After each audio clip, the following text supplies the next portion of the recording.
I observed all these seeds of confusion.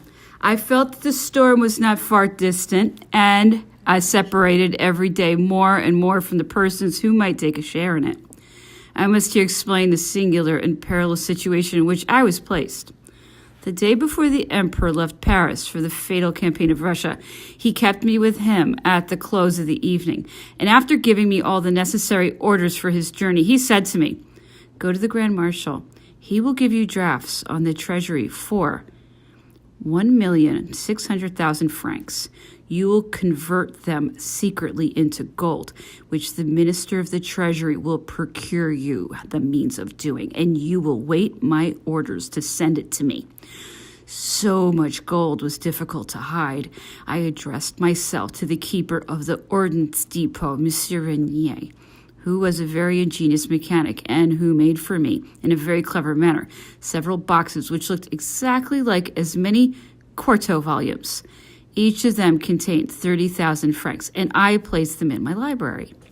When the emperor came back from the Russian campaign, he seemed to have entirely forgotten the money, and he returned to Germany for the campaign of Leipzig without giving me any particular orders on the subject. The only reply he made to my question respecting it was, "We shall speak of that when I come home." At last, when, a few months afterwards, he was going to leave Paris for the campaign of France, I insisted on his relieving me from the charge of a treasure for which I might perhaps not be able to answer in the midst of the important events that might threaten Paris. "Well, then," he said, "hide it at your country seat." It was in vain that I remonstrated, observing that the castle of Lavalette, situated on the road leading from Versailles to Rambouillet, might be plundered by stragglers of the enemy, that my occupation in Paris never permitted me to remain long in the country, and that chance and the slightest imprudence might make me lose the money. He would listen to nothing, and I was forced to obey. My steward was an honest and intelligent man. He made, in my presence, during several nights, a hole under the floor of a closet on the ground floor. There we deposited the 54 volumes of ancient and modern history. Never would any work have been read with more eagerness, nor appreciated nearer to its real value. The inlaid floor was carefully replaced, and nothing was suspected. The taking of Paris threw the emperor into Fontainebleau. I most ardently wished to share his fate, or at least receive probably his last orders. But he sent me word by the Duke de Vincenza, Caulaincourt, that it would be dangerous if I were to come to see him, that he wished me to remain in Paris, where I might act as I pleased, and that he would let me know at some later period how I was to dispose of his money. That circumstance was one of the motives that made me keep so carefully at a distance from government. My attachment to the person of the emperor, the oaths of allegiance I had made to him, my gratitude for his kindness and generosity made me shudder at the idea of not devoting to him the remainder of my life. But on the other hand, honor forbade me to embrace the party of the Bourbons. When I was placed in the necessity of maintaining a correspondence with him, what punishment would I not have suffered and deserved if the king's government, after having received my oath, had discovered that I had in my possession a part of Napoleon's fortune, and that I disposed of it according to his orders? At the time I was making those painful reflections, 300 Prussians occupied the castle of Verrières. 15 slept in the very room where the treasure was hid. These soldiers were far from suspecting that they would have had only to raise with the points of their swords 2 boards of the floor to fall upon heaps of gold.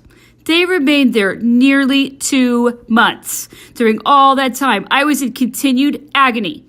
I expected every day to learn that all had been discovered. Fortunately, the Prussians went away at last, and I was easy, at least in that respect. The late Empress Josephine had, however, returned to Malmaison. After a short absence, during the month of April, the Emperor of Russia invited her to return home. He added such flattering assurances that she soon resumed, without uneasiness, her usual mode of living. At first, few persons went to see her, but The Emperor Alexander and the King of Prussia having visited her, a great number of foreigners appeared in their train and were soon followed by many Frenchmen who still felt gratitude and attachment to Josephine and who feared no longer to express their feelings. The Emperor of Russia went frequently and paid her long visits. Their conversations on Napoleon were inexhaustible. The Empress Josephine's mind was neither extensive nor cultivated, but she possessed a sound judgment, ingenuity, a thorough acquaintance with good society, and inimitable grace. Whilst her accent, which was rather that of a Creole, added a great charm to her conversation, Alexander appeared delighted with her. One day he presented his brother Constantine to her and said, "Do you not think that the whole person of Her Majesty, and even the sound of her voice, have a great resemblance to the Empress Catherine?" Notwithstanding some indiscreet observations that escaped her in the freedom of those numerous conversations, Josephine never belied the tender affection she still felt for Napoleon. The revolution was complete, and the throne forever lost. And still she never ceased to implore the generosity of the emperor that he might soften the fate of her former husband. The promises he made, and which she repeated to me with sincerity, were speedily forgotten at Vienna. If it be true that even at that time Alexander consented to let Napoleon be taken from the island of Elba and sent to St. Helena, Prince Eugene came to Paris about the time I am speaking of. The Emperor Alexander took a liking to him, made him many professions of friendship, and promised to give him in Germany a principality, the population of which should not be less than 60,000 inhabitants. These arrangements were afterwards altered. The prince obtained the principality of Eichstatt, which contains scarcely 7,000 inhabitants. The day before his departure, the Emperor Alexander, in a moment of effusion, said to Prince Eugene, "I do not know whether I shall not one day repent having placed the Bourbons on the throne. Believe me, my dear Eugene, they are not good people. We have seen them in Russia, and I know from experience what to think of them." In the midst of these splendid comfortings, surrounded by the homage of the most powerful sovereigns of the continent, death overtook the Empress Josephine.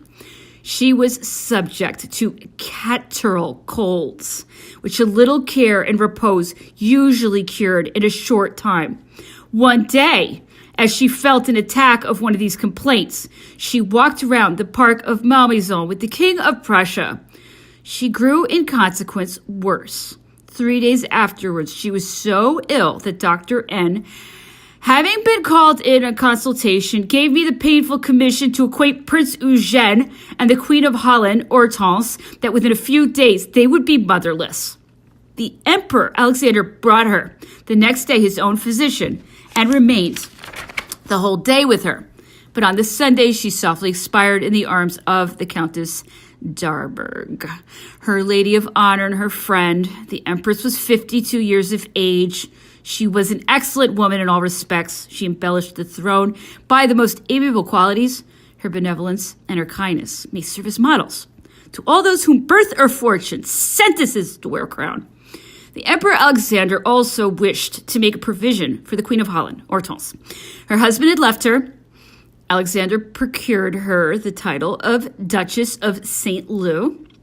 Louis XVIII did not dare to refuse openly, but his minister Blacas made so many difficulties that Alexander sent his aide-de-camp to the Tuileries with an order not to leave the palace until the patent was delivered to him, if even he should be obliged to sleep there. The Empress Josephine was buried in the church of Rueil.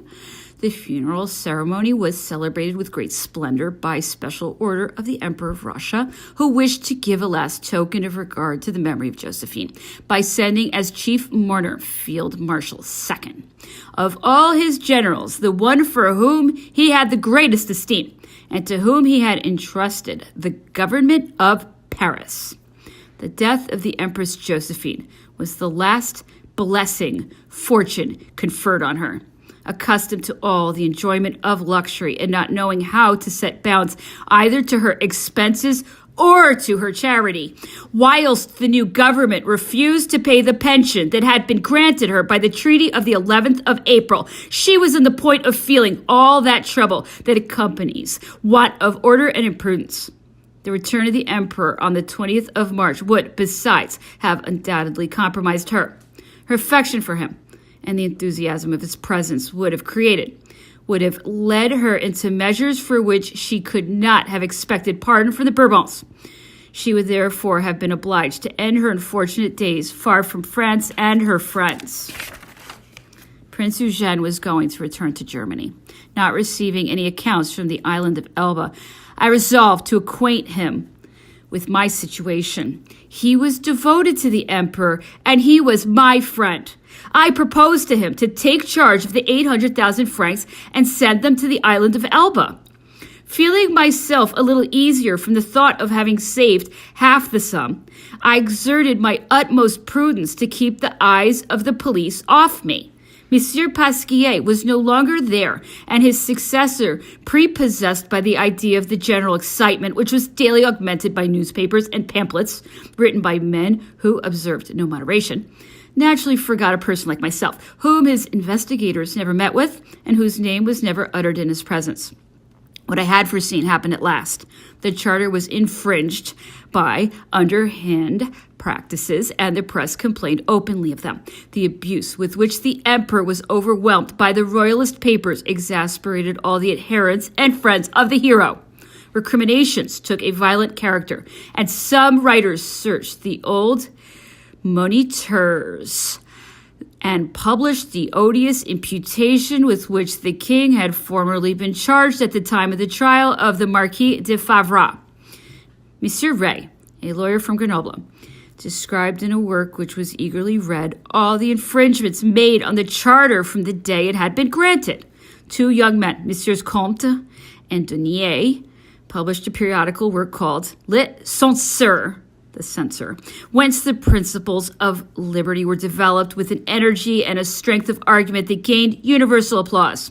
The writings of the royalists contained abuse on the revolution and on all, without distinction, who had taken share in it, to which they added such provoking threats that it was impossible not to perceive that their aim was to punish all. This hostile disposition had extended all over France by the very measures that government took to alter or weaken it. Fearing, not without some reason, the troops assembled under the colors, they had come to the resolution of disbanding more than half of them. The sufferings of want soon took the place of the happiness they had enjoyed on finding themselves returned in peace to their homes. The fatigues, the dangers, and even the disasters of the last campaign were soon obliterated from their memory, and they only retained the enthusiasm with which the recollection of the emperor inspired in them in their idle hours, mingled with pity for his fall and indignation at the disgraceful treatment he suffered from the enemies he had so often vanquished. The glory they had been promised, the military awards that could not have escaped them, the illustrious title of soldiers of the Grand Army, and the universal veneration that was to embellish the reminder of their days had all disappeared. They returned to their homes poor and humbled, and had moreover to suffer from the mistrust of the agents, of the new authorities, and from the contempt of that crowd of nobles, most of them old emigrants, who ranked among their rights and privileges the pleasures of detracting from the military glory and branding with the name of revolt the heroic exertions of the French to save their country from a foreign yoke. Most of the generals who had been retained, and even those who commanded military divisions, soon perceived by the reception they had met with at court that the day was not far off when they would be set aside to make place for the royalists, whose long idleness was repaid by an accumulation of rank. I saw none of my old companions in arms, but a conversation I had with one of my friends opened my eyes and made me more attentive to what was passing around me. My lodgings, which were situated in the Faubourg Saint-Germain, placed me under the necessity of frequently crossing the garden of the Tuileries. I met there one day a former aide-de-camp of the emperor, We talked about public affairs, and he said to me, I have just met Marshal Ney. I have never yet seen a man more exasperated than he against government. His lady was yesterday so cruelly insulted at the Tuileries that she went home in tears. The old duchesses taxed her with being the daughter of a chambermaid. Her aunt, Madame Campan, had just lost the situation of superintending lady of the establishment at Écouen, notwithstanding the marshal's solicitations. The harsh and insolent manner of the Count de Blacas, to whom the king referred him, added to his exasperation. This account appeared so singular to me, from the disposition in which I supposed the marshal to be, that I could not help expressing some idea that it might be exaggerated. If you think me mistaken, returned the aide-de-camp, let us continue our walk. He will soon pass through here again to return home, for I know he is gone to the Rue de Mont Blanc, and you may hear him yourself. In fact, the marshal appeared in about an hour. We stood at the entrance of the terrace by the waterside. When he saw me, he immediately came up to me, and we walked all three together. Well, said he, so you have kept yourself aloof. You are at peace, far from this puddle. How happy you are, that have no insult or injustice to suffer. These people are so ignorant. They know not what a Marshal Ney is. Shall I be obliged to teach it to them? He continued there for half an hour to vent his passion, and, notwithstanding some reflections we made with a view to calm him, he left us abruptly. This fact will undoubtedly appear a considerable charge against him, and many persons will be tempted to connect that speech with his conduct in the month of March following. This would, however, be a mistake. The marshal was a man who always acted upon the first impulse. He did not love the new government, but it must, alas, be acknowledged, he loved the emperor still less. A few days after the conversation I mentioned, he went to his seat at Coudreau and remained a complete stranger to all that follows.